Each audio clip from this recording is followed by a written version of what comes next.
प्रश्न 1। शहनाई की दुनिया में डुमरांव को क्यों याद किया जाता है? उत्तर, शहनाई और डुमरांव एक दूसरे के लिए उपयोगी हैं। शहनाई बजाने के लिए जिस रीड का प्रयोग किया जाता है, वह डुमरांव में सोन नदी के किनारे ही पाई जाती है। इसके साथ ही डुमरांव प्रसिद्ध शहनाई कादक बिस्मिल्ला खां का जन्म स्थान भी है। प्रश्न 2। बिस्मिल्ला खां को शहनाई की मंगलत ध्वनि का नायक क्यों कहा गया है? उत्तर, बिस्मिल्ला खां को शहनाई की मंगलत ध्वनि का नायक इसलिए कहा जाता है क्योंकि उनकी शहनाई से हमेशा ही मंगलत ध्वनि निकलती रही। वे काशी के विश्वनाथ बालाजी मंदिर में अनेक मांगलिक उत्सव पर्यों पर शहनाई बजाते थे। इसके साथ ही उनसे बढ़कर और दूसरा सुरीला शहनाई वादक नहीं हुआ है। प्रश्न 3। सुशिर वाद्यों से क्या अभिप्राय है? शहनाई को सुशिर वाद्यों में शाह की उपाधि क्यों दी गई होगी? उत्तर, सुशिर वाद्यों से अभिप्राय है मुंह से फूंक कर बजाए जाने वाले वाद्य। यह वाद्य छेद वाले और अंदर से खोखली या पोली नली वाले होते हैं, जैसे बांसुरी, शहनाई, नागस्वम, बीन आदि। नाड़ी या रीड से युक्त वाद्यों को नय कहा जाता है। शहनाई की ध्वनि सबसे मधुर होने से इसे शाहने अर्थात सुशिर वाद्यों में शाह की उपाधि दी गई, क्योंकि यह वाद्य सभी सुशिर वाद्यों में सर्वश्रेष्ठ माना जाता है। प्रश्न 4। आशय स्पष्ट कीजिए। क फटा सर न बख्शें। लंगिया का क्या है? आज फटी है तो कल सी जाएगी। ख मेरे मालिक सुर बख्श दे। सुर में वह तासीर पैदा कर कि आंखों से सच्चे मोती की तरह अनगढ़ आंसू निकल आए। उत्तर, क आशय जब एक दिन बिस्मिल्ला खां की एक शिष्या ने उन्हें फटा तहमद पहनकर आने वाले लोगों से मिलते देखकर कहा कि बाबा यह फटा तहमद न पहना करो, तब उन्होंने कपड़ों की महत्ता न देते हुए सुर की महत्ता दर्शाई। वे खुदा से यही मानते थे कि उन्हें फटा सुर न देना, उनका स्वर ठीक मधुर ही रखना। फटा कपड़ा तो सिल सकता है पर फटा सुर नहीं सिला जा सकता, उससे तो बदनामी ही मिलती है। ख आशय बिस्मिल्ला खां खुदा से याचना करते थे कि वह उन्हें शहनाई वादन में एक ऐसा सच्चा स्वर प्रदान कर दे जो अपने मार्मिक प्रभाव से सुनने वालों की आंखों में सहज आनंद की अनुभूति करा दे और उनकी आंखों से आंसू टपकने लगे, अर्थात सुनने वाले उनकी शहनाई को सुनकर गदगद हो उठे। प्रश्न 5। काशी में हो रहे कौन से परिवर्तन बिस्मिल्ला खां को व्यथित करते थे? उत्तर, काशी में पुरानी परंपराएं लुप्त हो रही थी।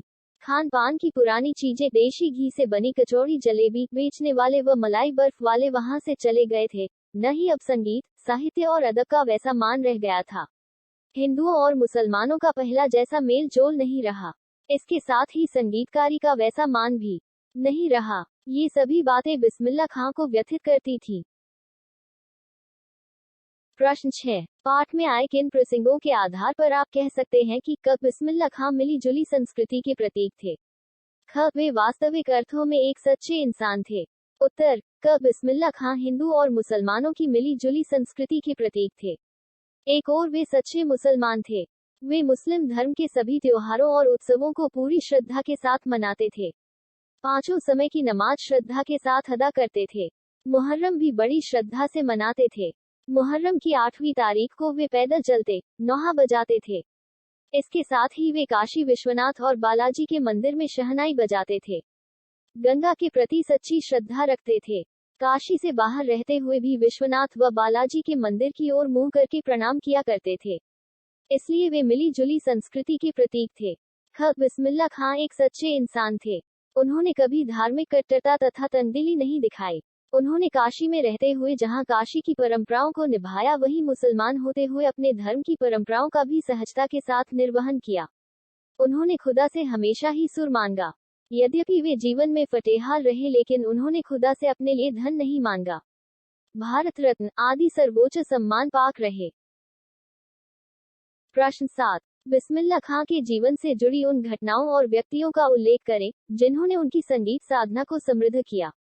उत्तर, बिस्मिल्ला खां के संगीत जीवन को निम्नलिखित परंपराओं और लोगों ने समृद्ध करने में अपना सहयोग दिया। रसूलन बाई और बतूलन बाई की गायकी ने उन्हें संगीत की ओर आकर्षित किया, क्योंकि जब भी वे बालाजी के मंदिर जाते थे, तब रास्ते में गुजरते समय उन्हें तरह तरह के बोल, ठुमरी, टप्पे, दादरा आदि सुनने को मिलते थे, जिससे उनके मन में संगीत के प्रति ललक जगी। बाद में वे अपने नाना को मधुर स्वर में शहनाई बजाते देखते थे तो उनकी शहनाई को खोजा करते थे। मामूजान अली बख्श जब शहनाई बजाते बजाते सम पर आते थे तो बिस्मिल्लाह खां धड़ से एक पत्थर जमीन पर मारा करते थे। इस प्रकार उन्होंने संगीत में दाद देना सीखा। इसके साथ ही वे कुलसुम की कचौड़ी तलने की कला में भी संगीत का आरोह अवरोह देखा करते थे। अभिनेत्री सुलोचना की फिल्मों ने भी उनकी साधना को समृद्ध किया। प्रश्न 9। मुहर्रम से बिस्मिल्लाह खां के जुड़ाव को अपने शब्दों में लिखिए, अथवा मुहर्रम से बिस्मिल्लाह खां के जुड़ाव को बताइए। उत्तर। बिस्मिल्लाह खां आस्था भावना से मुहर्रम में भाग लेते थे। वे मुहर्रम के 10 दिनों तक शोक मनाते थे।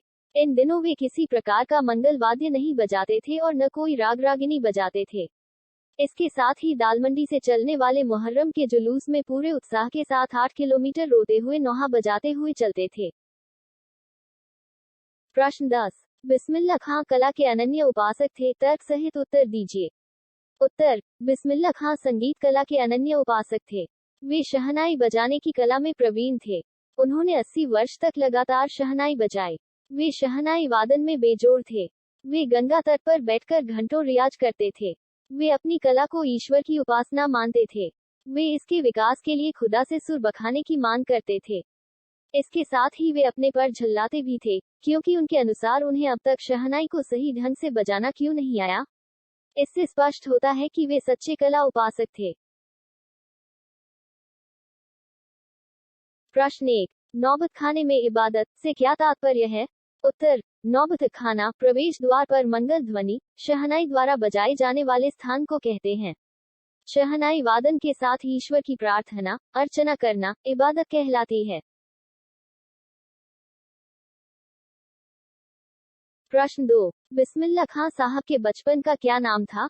उत्तर। बिस्मिल्लाह खां साहब के बचपन का नाम अमीरुद्दीन था। प्रश्न 3। डुमरांव गांव किन कारणों से इतिहास में प्रसिद्ध है। उत्तर। अमीरुद्दीन खां साहब के जन्म के कारण तथा शहनाई में प्रयुक्त होने वाली रीत घास के उत्पन्न होने के कारण प्रसिद्ध है।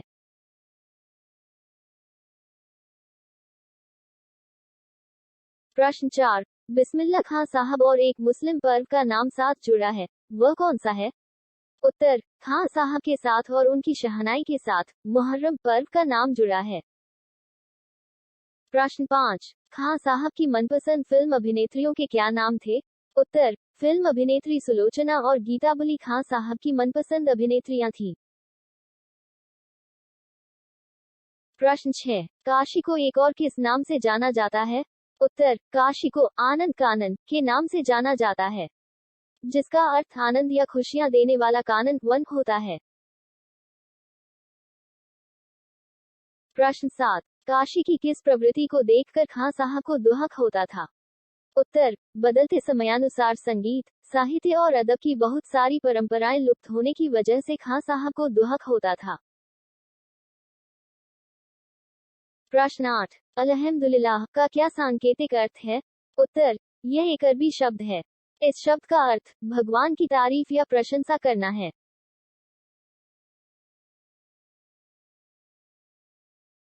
प्रश्न 9। खां साहब की महत्वपूर्ण जिजीविषा क्या थी। उत्तर। संगीत को संपूर्णता के साथ सीखना तथा सच्चे सुर की साधना उनकी महत्वपूर्ण जिजीविषा थी।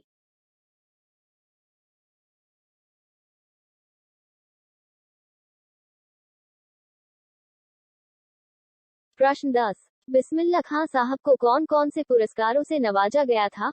उत्तर। भारत रत्न पद्म विभूषण तथा संगीत नाटक अकादमी पुरस्कार के साथ अनेक विश्वविद्यालयों की ढेरों मानद उपाधियों से पुरस्कृत किया गया था।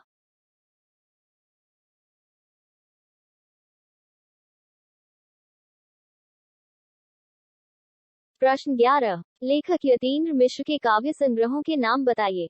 उत्तर। यदा कदा अयोध्या तथा अन्य कविताएं तथा डयोढ़ी पर आलाप आदि हैं।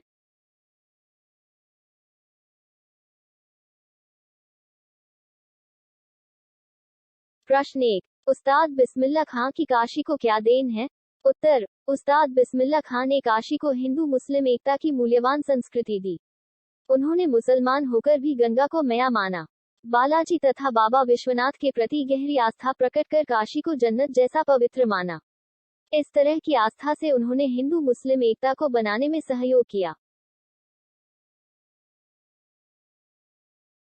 प्रश्न 2। मजहब के प्रति समर्पित बिस्मिल्लाह खां काशी से बाहर होने पर बाबा विश्वनाथ के प्रति अपनी श्रद्धा किस प्रकार व्यक्त करते थे?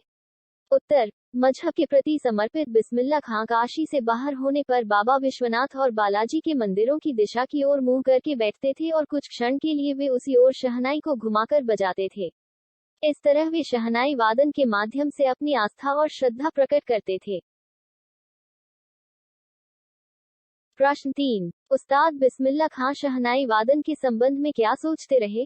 उत्तर। उस्ताद बिस्मिल्लाह खां अपने जीवन भर शहनाई वादन के संबंध में यह सोचते रहे कि अभी उन्हें एक सच्चे स्वर की तलाश है। अभी परमात्मा उन्हें सुर का नया फल देगा जिसे खाकर वे बहुत ही प्रभावी शहनाई वादन कर सकेंगे।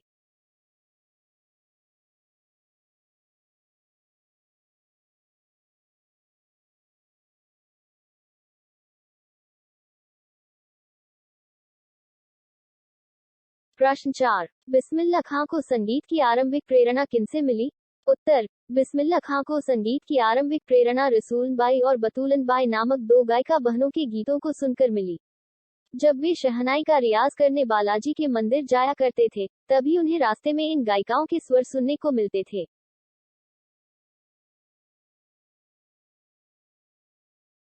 प्रश्न 5। उस्ताद बिस्मिल्लाह खां खुदा से क्या मानते थे और क्यों? उत्तर। उस्ताद बिस्मिल्लाह खां खुदा से सच्चा सुर मानते थे, क्योंकि वे अपनी शहनाई वादन की कला को और अधिक लयकारी बनाना चाहते थे जिससे वे शहनाई के सुरों से श्रोताओं की आंखों में आनंद के आंसू ला दें।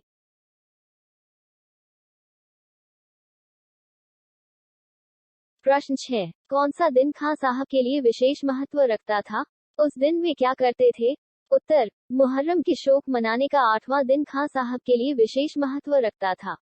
उस दिन वे 8 किलोमीटर तक पैदल रोते हुए और शोक सूचक ध्वनि बजाते हुए जाते थे। प्रश्न 8। बिस्मिल्लाह खां को क्या विश्वास था? उत्तर। बिस्मिल्लाह खां को यह विश्वास था कि खुदा उन पर कभी मेहरबान अवश्य होगा और अपनी झोली से निकालकर उन्हें सुर रूपी फल अवश्य प्रदान करेगा। इससे उसकी शहनाई वादन की सुरीली मुराद पूरी होगी।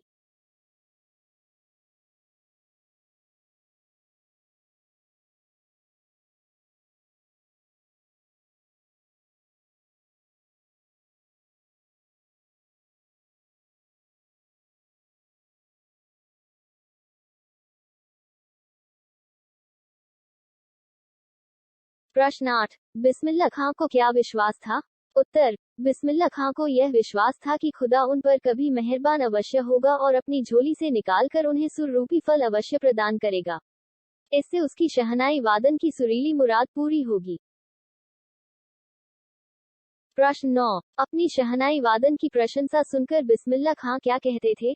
उत्तर। अपनी शहनाई वादन की प्रशंसा सुनकर बिस्मिल्लाह खां इसे ईश्वर की कृपा मानते थे और वे कहा करते थे, अल्हम्दुलिल्लाह, अर्थात तमाम तारीफ ईश्वर के लिए।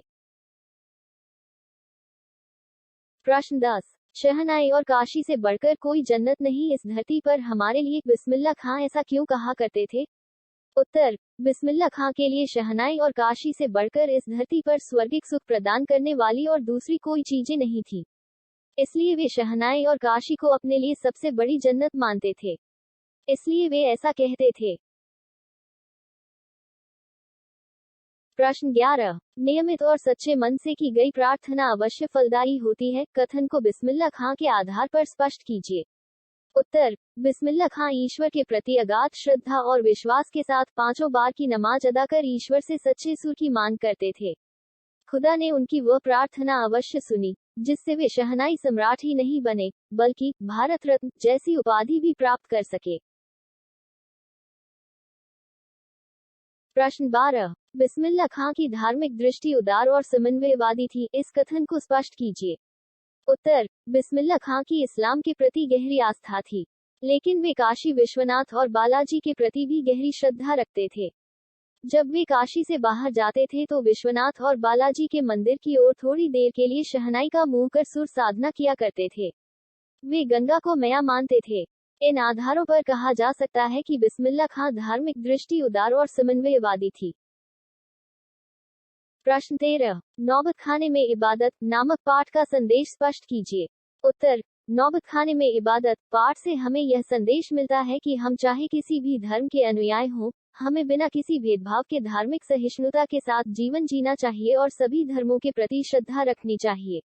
कला और कलाकार का सम्मान करना चाहिए और ईश्वर के प्रति आस्था रखकर सरलता और सादगीपूर्ण जीवन जीना चाहिए। प्रश्न 14। उस्ताद बिस्मिल्लाह खां की काशी को क्या देन है? उत्तर। उस्ताद बिस्मिल्लाह खां मुस्लिम धर्म के पक्के अनुयायी थे। उन्होंने काशी को हिंदू मुस्लिम एकता की मूल्यवान संस्कृति दी। उन्होंने मुसलमान होकर के भी गंगा को मैया के रूप में माना, पूजा की। बालाजी तथा बाबा विश्वनाथ के प्रति अगाध आस्था और श्रद्धा प्रकट की। उन्होंने काशी में हिंदू मुस्लिम एकता को बनाने में अपना भरपूर सहयोग दिया।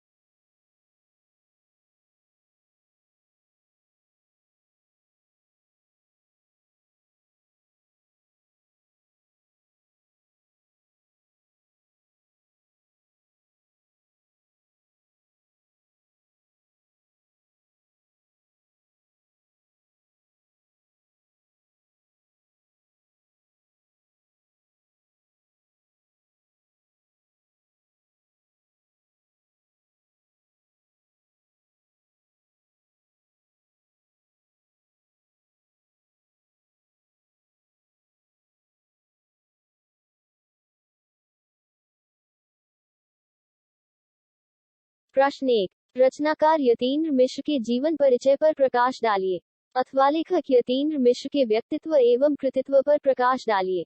उत्तर। युवा रचनाकार यतीन्द्र मिश्र का जन्म सन 1977 में अयोध्या प्र में हुआ। लखनऊ विश्वविद्यालय से हिंदी एमए की डिग्री प्राप्त कर वे आजकल अर्धवार्षिक सहित पत्रिका का संपादन कर रहे हैं। इनके 3 काव्य संग्रह प्रकाशित हुए हैं, यदा कदा, अयोध्या तथा अन्य कविताएं, ड्योढ़ी पर आलाप। इसके अलावा गिरिजा देवी, शास्त्रीय गायिका के जीवन व संगीत साधना पर गिरिजा पुस्तक लिखी। कविता, संगीत और अन्य ललित कलाओं के साथ साथ समाज और संस्कृति के विविध क्षेत्रों में भी इनकी गहरी रुचि है। इन्हें भारत भूषण अग्रवाल कविता सम्मान, हेमंत स्मृति कविता सम्मान तथा ऋतुराज सम्मान सहित कई पुरस्कार प्राप्त हो चुके हैं। साहित्य कलाओं के संवर्धन एवं अनुशीलन हेतु सांस्कृतिक न्यास, विमला देवी फाउंडेशन का संचालन भी ये कर रहे हैं।